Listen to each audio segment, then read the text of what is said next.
What's up, everybody? We're live here on the TV Talk pod or YouTube channel. This is Lorraine. Say hi, Lorraine. Hi, I'm Yeah. Lorraine. Oh, that's well. Actually, you know what? I just realized for the live channel, I need to adjust your audio. Okay, try that again. Say hi, Lorraine. Hi, I'm Lorraine. Yes, and we would like to thank you all for joining us for this wonderful live episode. This live stream, by the way, is brought to you by Dingle Gin. Dingle Gin, the reason why everything might go wrong tonight. So thank you, Dingle Gin. Shout out. Shout out, not paid for, but I paid for the gin, but they did not pay for the shout out. All right, you ready to do this for real? For real? I'm ready. All right.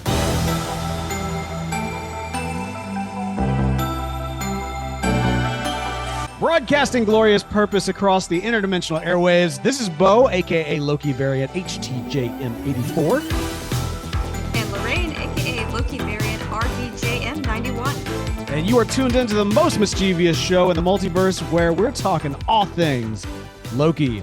This episode, Loki season 2 is here. We're talking episode 1, and this is crazy. Episode 1 of season 2 literally just dropped. So we don't have like an official description of the episode. We don't have anything polished.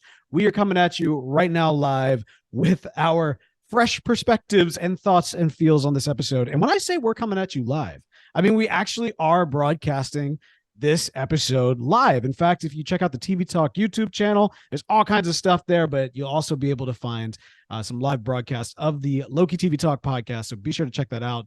We'll have a link in the description for this podcast where you can subscribe to the channel. And yeah, be sure to check that out. Lorraine, how are you doing tonight? I'm doing great. I watched The Golden Bachelor, and then I got to immediately watch Loki, which was the main event of the evening. So It's been really fantastic. I'm happy to be here with you now. All right, so we're gonna like don't get me wrong, we are definitely not going to go off on this rabbit trail, but I just have to clarify. Did you say the Golden Bachelor? Yep, I did. It's a whole thing. There is only one Golden Bachelor on this podcast, and he wears golden horns, and he is trapped across time in the TVA. So I don't know what else you were watching tonight.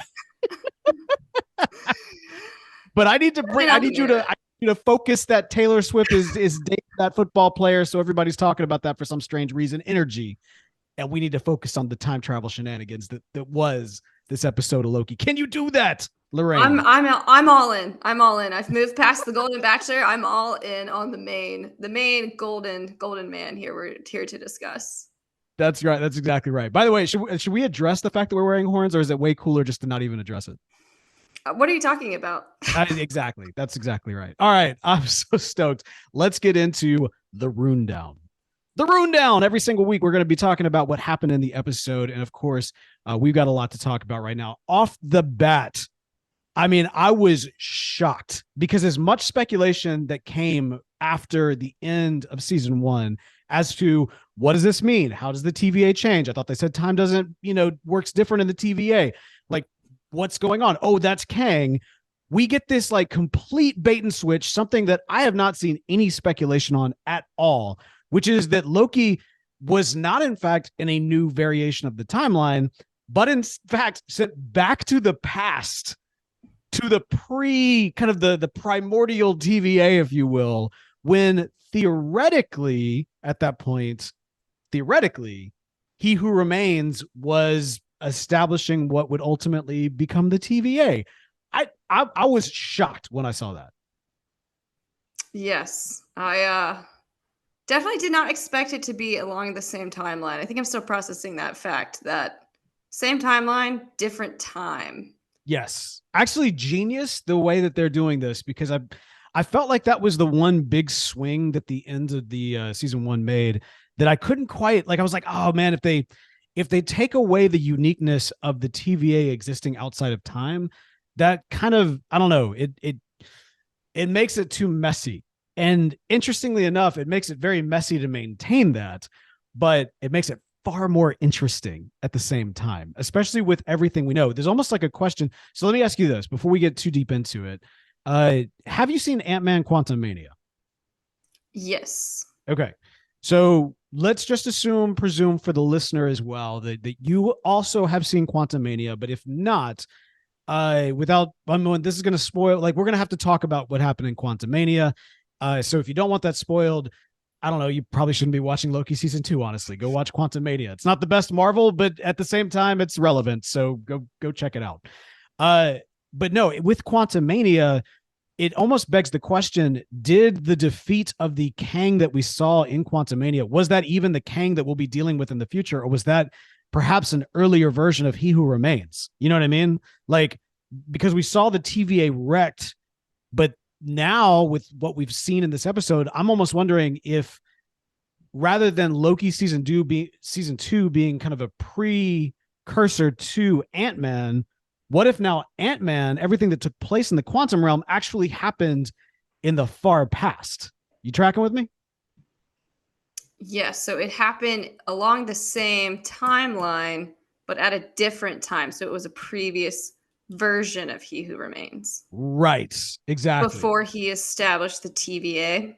Which would be, well, he may have been in the early stages of establishing the TVA, or, and this is very possible as well, it could be that a earlier version of Kang in and during the previous multiversal war established the TVA. Then He Who Remains rose up, defeated that Kang and the rest of the Kangs, and established a new TVA that now like prunes the timelines. But then, of course, that He Who Remains has been destroyed. And so now we're in the new universe, the new present, the new reality of, we don't know what's going to happen. So theoretically, we don't know, even if like when Loki was listening to the recordings in the office, like of Kang or He Who Remains talking to Judge Renslayer, we don't know if that was the He Who Remains from season 1, or if that was potentially a Kang from earlier in the timeline, or a Kang from even earlier in the timeline. We could be looking at several versions of the TVA. In fact, it's very possible that when Loki was time slipping to the past, he actually was time slipping to multiple pasts of the TVA. Are you tracking with me? Multiple past versions of the TVA?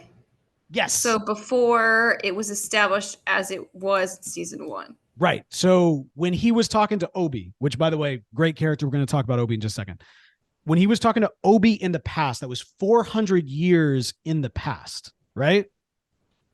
Mm-hmm. But it's also possible that he slipped further in the past 1,000 years, or an additional 1,000 years, or an eon. You know what I mean? Like, he could have very easily slipped, over and over again. And as was established in this episode, they said specifically that Kang, or He Who Remains rather, or the TVA, has wiped the memories of all of the TVA potentially multiple times. So here's what I'm kind of offering as kind of a concept, right?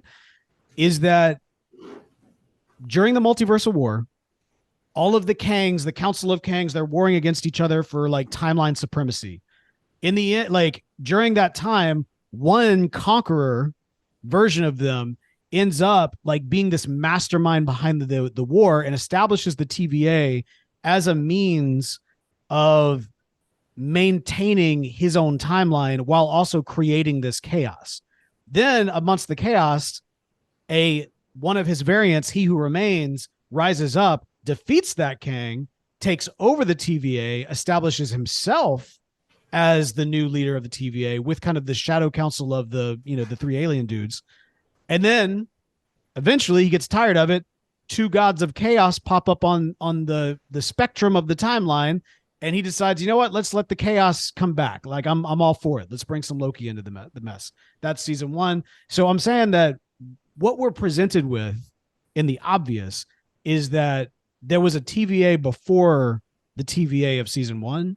What I'm saying that might not be as obvious, but very possible, is that there probably have been multiple TVAs run by multiple Kangs and or He Who Remains.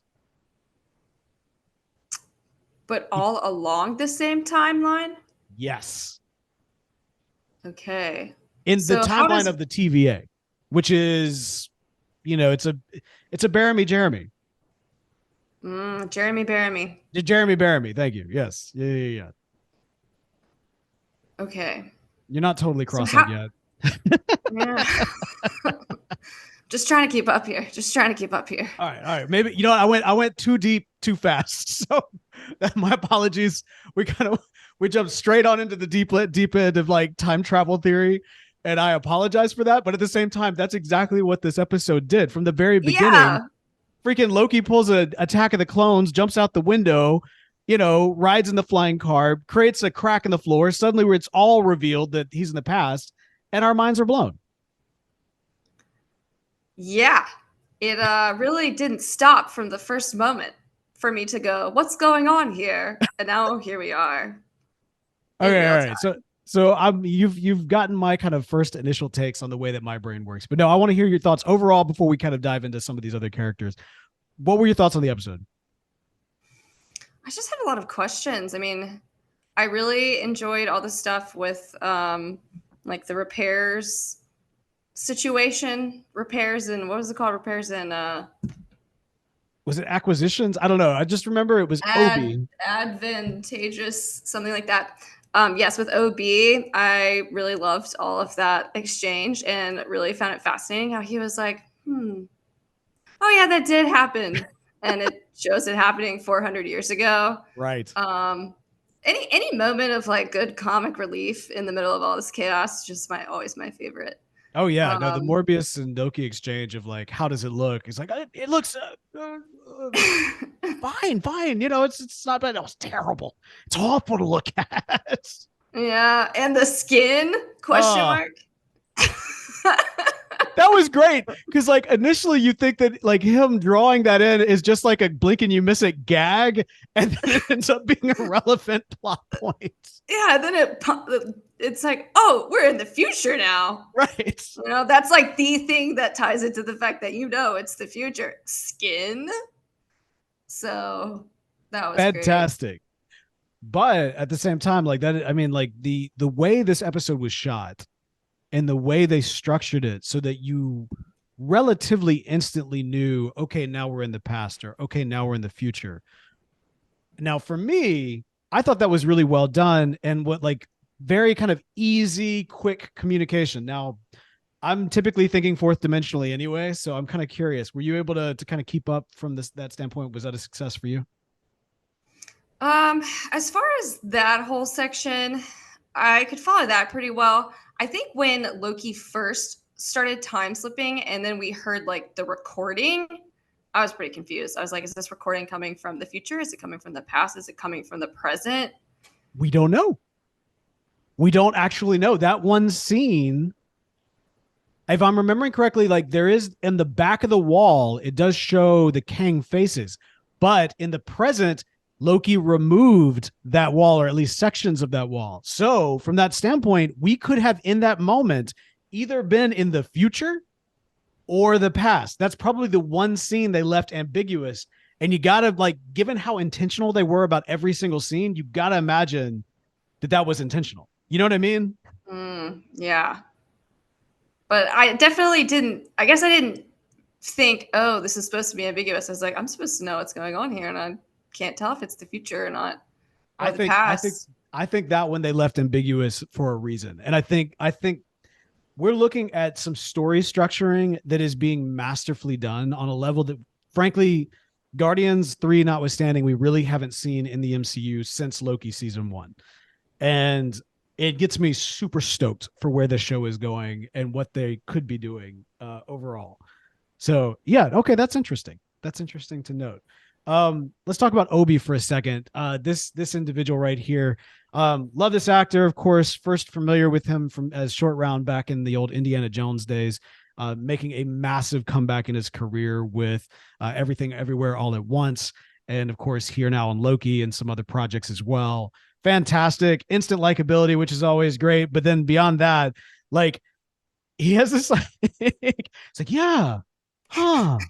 Like this person who's been totally content to be an extreme introvert for the last couple of decades, hundreds of years, I guess. Hundreds of years, yeah. I love how he was like, oh yeah, of course I remember you. And it's like, oh, you just haven't seen a person in 400 years. So you remember every single person.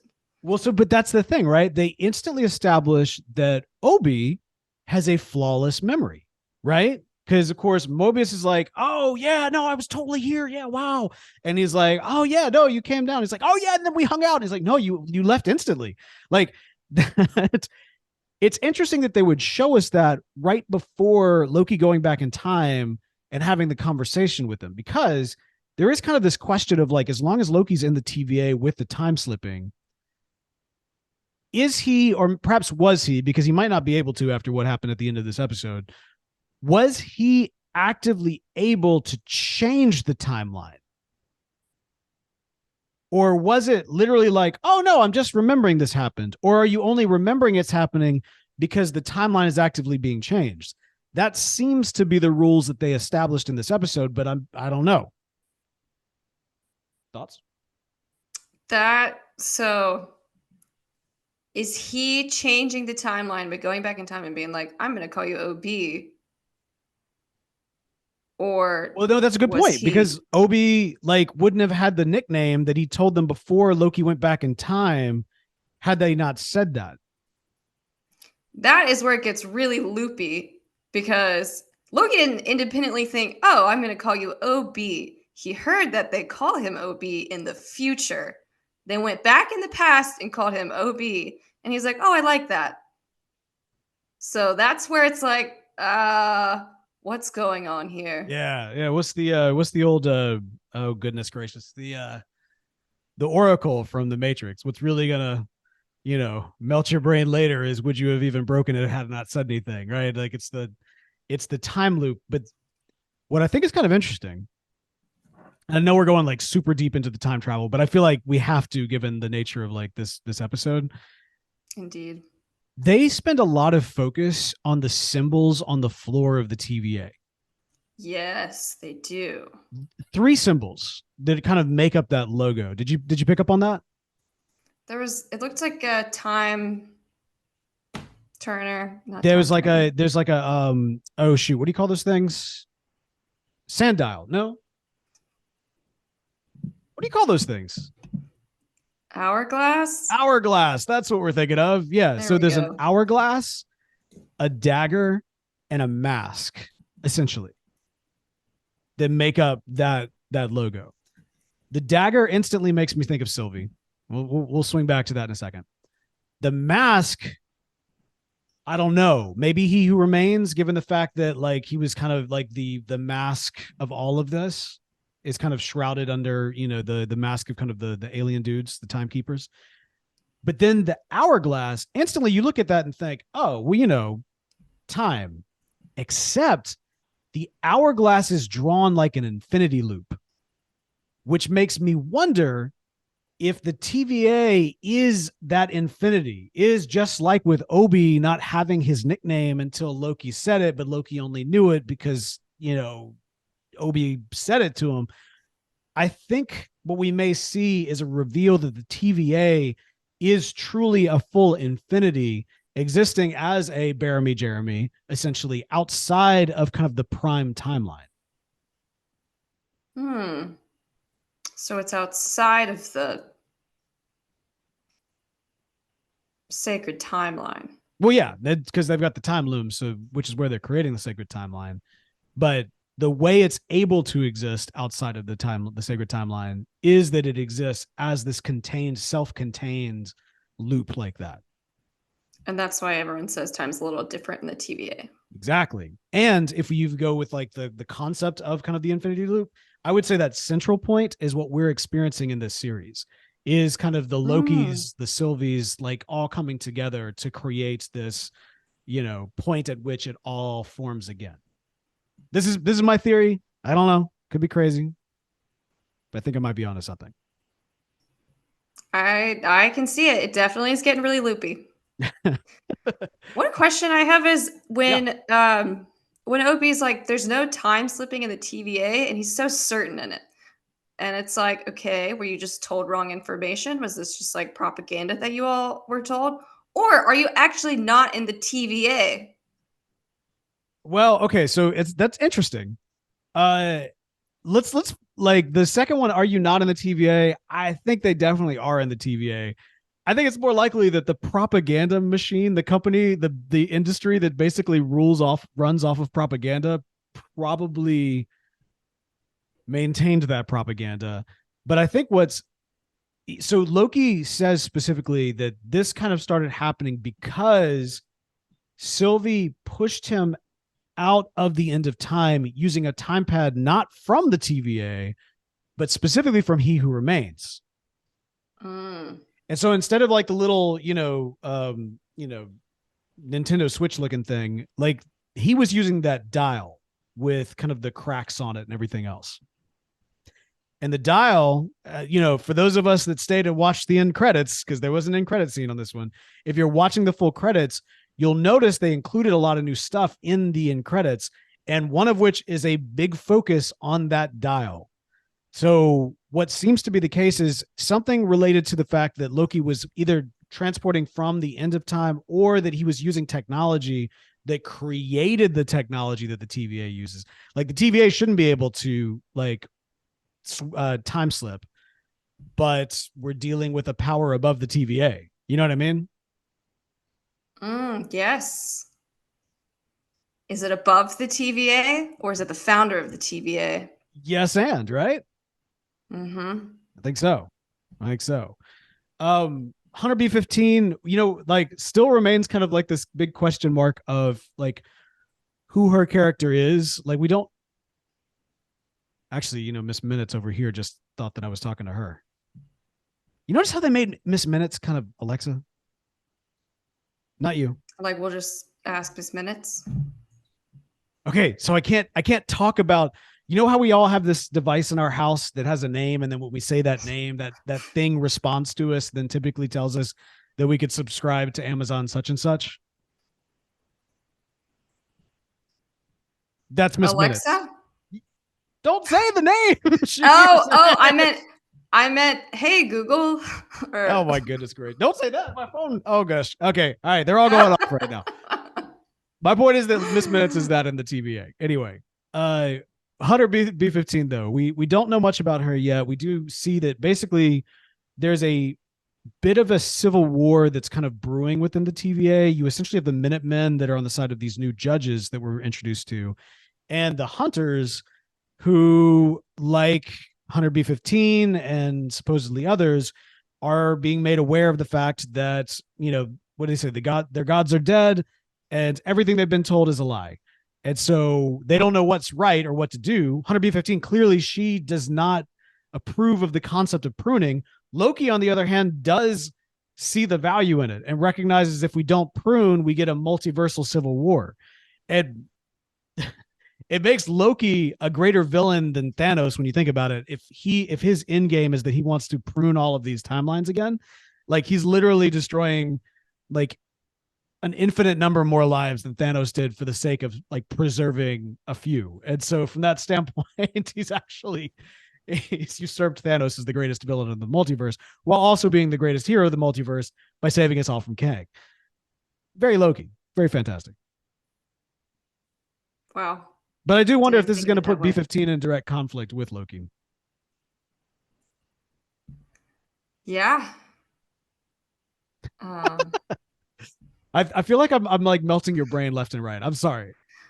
I would say so, but in a good way. I mean, this whole show is melting my brain, so it's all just giving me even more to think about.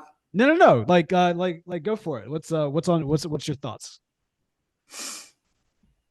On that specific matter, just in general. Both and it's a podcast. We've got to fill the airtime here. Yes. Still new to this. That's okay. No, that's good. Loki, man. I was kind of surprised that he was just like, yeah, we've got to get rid of all these other timelines to like keep this one. I didn't really think he was all in on that mentality. I thought he had more nuance to him. Well, but that's the thing. He was never allowed the time to consider the nuance, right? Like literally this season picks up instantly from where season one like dropped off. And if you think about it, in those last moments when he's fighting Sylvie, he's like, I just want us to think about this. Okay. This is like, we've been given a whole lot of new information here, and we could be looking at the like Armageddon here. Like, so I want us to consider the options. And Sylvie's like, I don't want to consider the options. I'm on mission.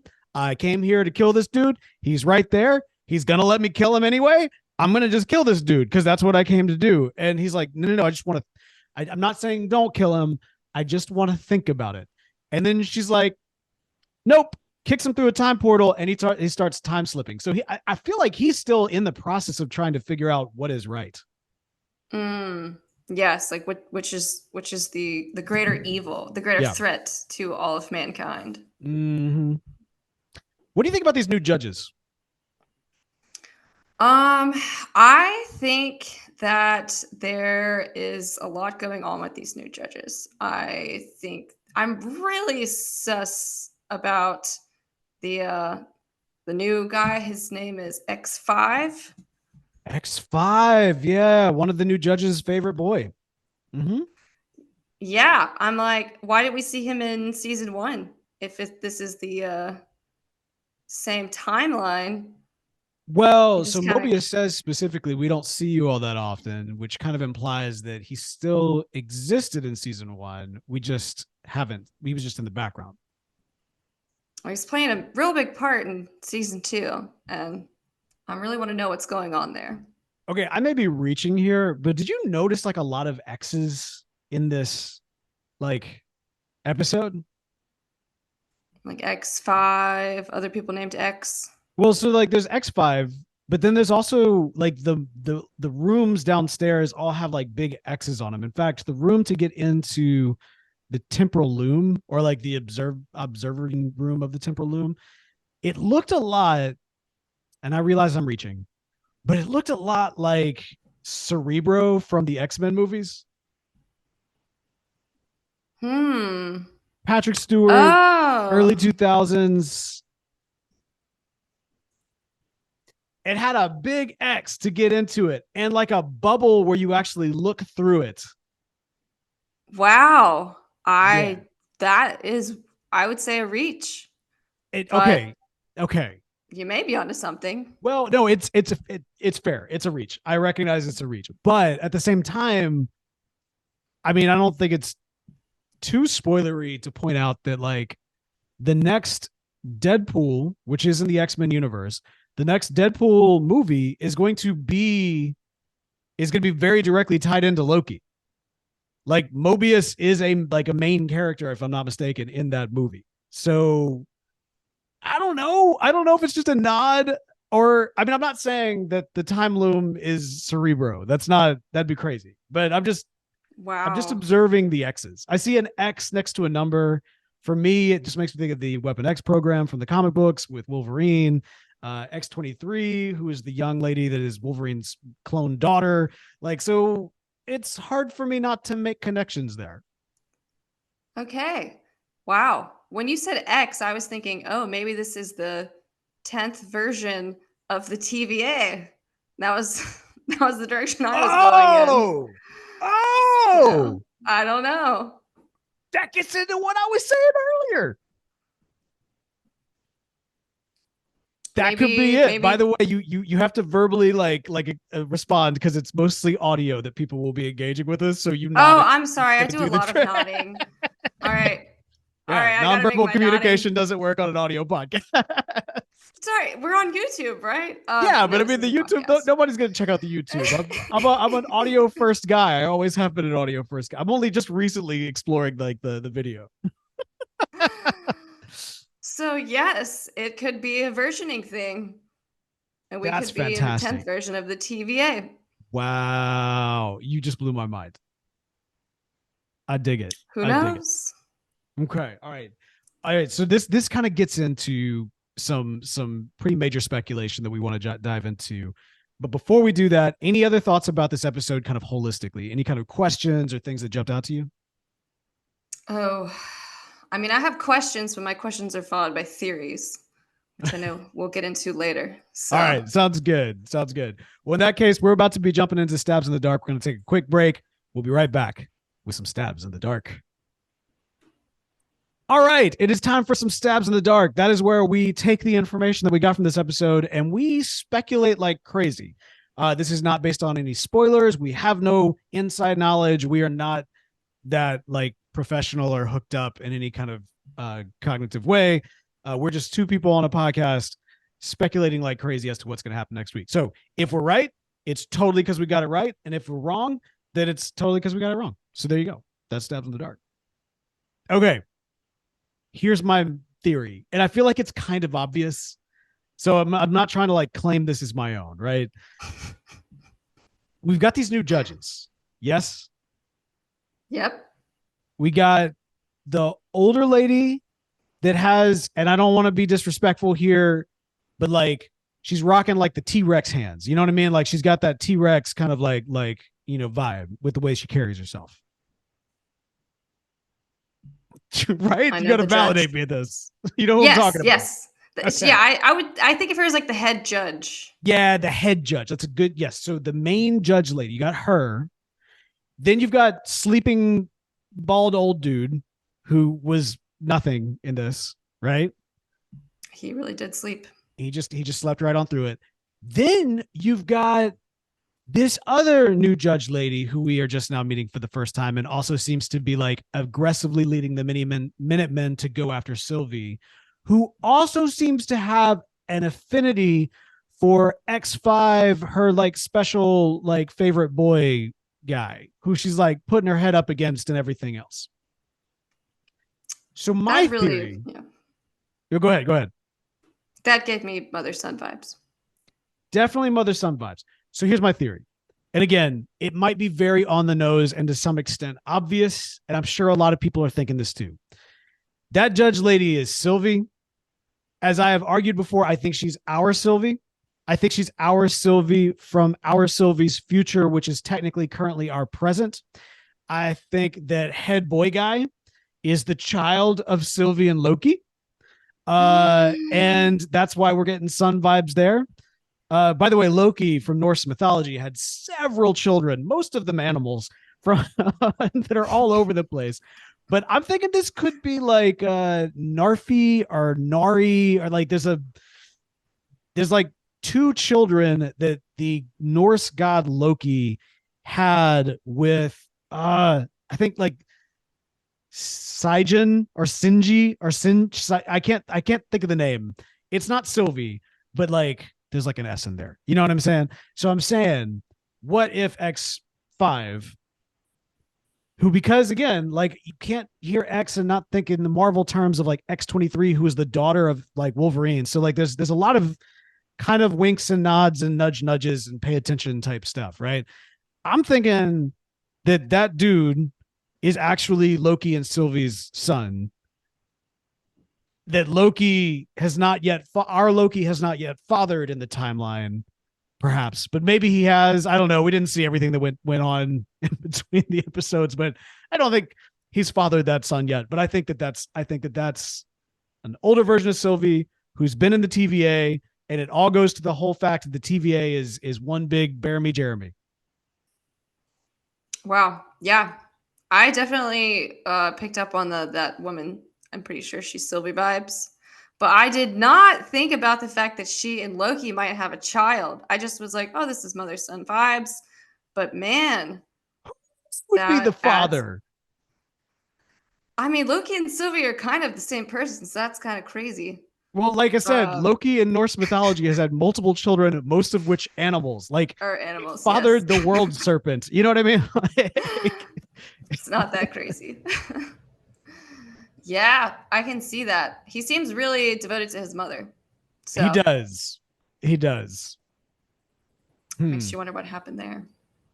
Well, he might have been abandoned by his father in the timeline. Ah, yes. All right. So yeah. I'm just saying that's my big stab in the dark for this episode. But you said you got a lot of theories. I want to hear them. So one of my big questions was, what's up with the phone ringing? It's towards the end when there's kind of a lot going on, and this phone keeps ringing, and we don't really know what's going on there. My theory is that phone call is coming from Loki from either a different time or like a different timeline. Oh, yes.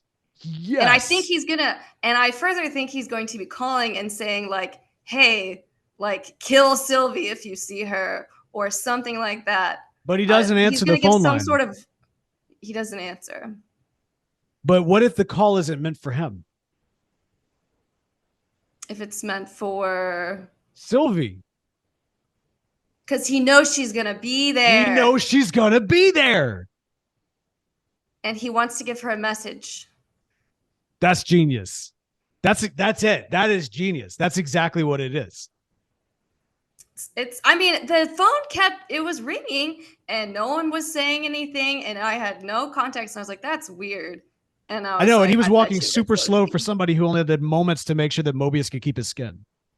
Mm-hmm. So I'm really curious to see. I know we're going to find out what that phone call was about. Definitely. And no, that's a good catch. Because the other thing too is we get two at the end of this episode. We essentially get two Sylvies. One is in 1982 in Oklahoma with a guy doing a fake Southern accent, and the other is in the TVA forcing open that door, excited to see Loki as if she's been looking for him. But we don't know if the Sylvie in 1982, if she's arriving there right after the events of season 1, or if that's a future version of the version of Sylvie we see coming through the door from the room that one imagines is where the timekeepers were, right? Yes. So it says branched timeline. I mean, she could technically go to any timeline, right? If she still has the 10 pad? Does she still have the 10 pad? Yes, that's technically true. And likely, actually, that she would be on a branched. I think most of the timelines are branched. Although the loom was still, to some extent, working, it seemed, where it was trying to maintain some sort of timeline, some sort of prime timeline. Now, here's another question. Who pruned Loki? That is the question. It could have been Loki that pruned Loki. And maybe on the other end of the phone, it's actually a future version of Sylvie trying to talk herself out of doing whatever it is that creates the situation that we're in. See, now you're thinking fourth dimensionally. I love this. Yes. I will say when Loki was pruned, I didn't realize he was being pruned. I thought like something had happened that was just ripping him out of that timeline. And it looked like he was being pruned. Yeah, but no, you saw like the little dots in his chest as he was kind of evaporating. You saw the prune stick or whatever they call the things. So it was definitely there. Loki was pruning Loki. I'm thinking that's it. I think it's Loki. Is that possible? Yeah, it would be Loki from the future. Well, we don't. So that's the other thing too. We don't really know where he was in the timeline when that happened. So it's possible he time slipped to something that's going to happen in the future, where his future self, like episode 8, season 2, is there, prunes himself, trying to get to Sylvie, and then he's going to have like a whole Sylvie, let me like pour open my heart to you and tell you everything's going to be okay. And she's like, I don't believe it. But then she picks up the phone and Loki's like, that's for you. And it's old Sylvie on the phone. And she's like, younger me, don't take over the TVA, or do take over the TVA. Maybe you have to do all the things. So I don't know. It could go a lot of different ways. Or maybe, we have a son with Loki, and he's not a serpent or a wolf, which is what you'd expect from Loki in Norse mythology. So that's good. Yeah. Or like a dolphin. Great for them. I don't know. He has a lot of weird kids. All right.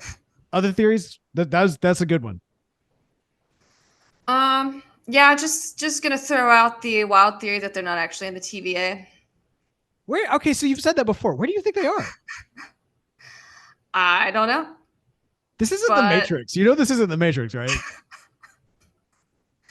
I mean, maybe they're there was one TVA, and then they had to keep creating the facade that they were actually in the TVA, and everyone thinks they're in the TVA, but they're not, since you can now time slip. I don't know. So where are they then? I don't know. A different place that's magical. Watch you be totally correct. I don't. You're gonna go like first episode. Go back. Everybody rewatch this right here. I called it from day one. They were not in the TVA. It's not happening. That's not happening. It's funny. It's not gonna happen. It's not gonna happen. Well, there you go. Well, those are our stabs in the dark. We would absolutely love to hear from you and hear what you think is going to happen this season. You can email the show at LokiTVTalk.com. That's show@LokiTVTalk.com to let us know your thoughts. Hey, you can follow us. We are your crew of Loki. And by crew of Loki, I mean we are 2 founding members of the Mardi Gras crew of Loki. You can follow us at crew of Loki on Instagram. We will have the links for that in the description as well. Stay tuned after the music for a little crew of Lorky. Yeah, that's right. I'm introducing a surprise secret segment at the end of the show. So stay tuned to figure out what that's all about. And that's going to be great. But yeah, again, send us your thoughts. Show at LokiTVTalk.com. You can follow me on Instagram. I'm Incognito. You can follow Lorraine at Nobody Here Really. There you go. DM us with all of your thoughts as to what's going to happen this season. We'll try to share a few on a future episode of Loki TV Talk. That's going to do it for us for this week. But until next time. For all time. Always. Beautiful. Beautiful. All right. Crew of Lorky. All right. So this isn't going to always happen. It's just going to happen maybe here or there, because as we mentioned, we are 2 founding members of the Crew of Loki, which is a Mardi Gras sub-crew of the Crew of Chewbacca. We marched last year and had an absolute blast. You can find some pictures and all that kind of good stuff on Instagram in the links in the description. But this is something I wanted to run by you, Lorraine. So I was at a not an estate sale, but what do you call it when? No, it's an estate sale. I was at an estate sale where somebody had passed or was moving on in some form or fashion, and they were selling all their stuff, right? They had this. Okay. They had this is like a giant wine mallet. And wow. Yeah, I found it in their garage, and I was like, oh my gosh, this looks like Thor's hammer. They said their son or their grandson actually had used it one Halloween as Thor's hammer. So I'm thinking a new Crew of Loki tradition. I'm thinking what we're going to do is we're going to paint this gold and make a Loki version of Thor's hammer. Oh yeah. Yeah. And it might be a tradition that one of us we'll take turns every single year, one of us carrying it and that sort of thing. Yeah, that's awesome. How heavy is it? That's pretty cool. Yeah, that's a sweet find. We actually, over the next couple of weeks, we do need to kind of come up with what our throws are going to be. So for those unfamiliar, throws in a Mardi Gras parade, that's what, you think about beads that are constantly thrown out in parades. Well, with Chewbacca, it's a little different. You try to come up with some original things, ideally biodegradable if you can, because we're not trying to create a mess. One of the things the Crew of Loki does, last year we did bookmarks, and we made sure to hand them into people's hands as opposed to just cascade them on the ground. We want to be very intentional. We also tried to pinpoint younger people too, because you get some crazy people out in the Mardi Gras scene. And so we always try to hook up the kids wherever possible. But yeah, we got to come up with some good throws. So I'm hoping as Crew of Lorky, as part of our post-show fun discussion, we might be able to come up with some fun things in the future as well. Yeah, the bookmarks were a huge hit. There was at one point I handed out the bookmarks to a group of people, and everyone started chanting books, books, books, books, books. And it was so awesome. It was one of my favorite memories. Oh man, I think one of my favorite memories was I think I was out of throws because I got really too aggressive in the beginning of the parade, and just started giving them to everybody. And so we were in maybe a fourth of the way in, and I had nothing. So I was just walking through the streets with my hands up, in I remember that. Yeah, Loki God pose. And when there was a group of guys, they were like, And I walked over to them, like just like standing like in that position, and they all started like bowing and yes. It was It awesome. was so great. Whenever anyone was like, Sylvie, I'm only like 2 people yelled, Sylvie, Sylvie. And I, of course, gave them bookmarks. I was like, Absolutely. yes, No. these are my fans. Are you rocking Sylvie again next year, or do you think you might do something different? I'm definitely rocking Sylvie again. It's I'm considering a Loki variant next year, but we'll see what ends up happening. It should be fun. We'll see what happens to Sylvie in season 2. I could change my tune, She or make might some not be somebody you adjustments. want to dress up as. Maybe I'll be wearing some sort of like judge outfit or something. Who You could knows? like do like a Judge Ruth Bader Sylvie. Oh, I was about to say Judge Judy. Oh, yeah. That's good. Yeah, yeah. I'll find something. We'll see how the season shakes out. Good deal. Well, that's going to do it for us for today. We like we thought it might be kind of fun to share a little behind the scenes with what's going on with Crew of Loki as we prep for next year's Mardi Gras. And hey, why not share it here at the end of Loki TV Talk? Thank y'all so much for listening and for sticking around. Talk to y'all soon. Goodbye. Thank y'all. Bye.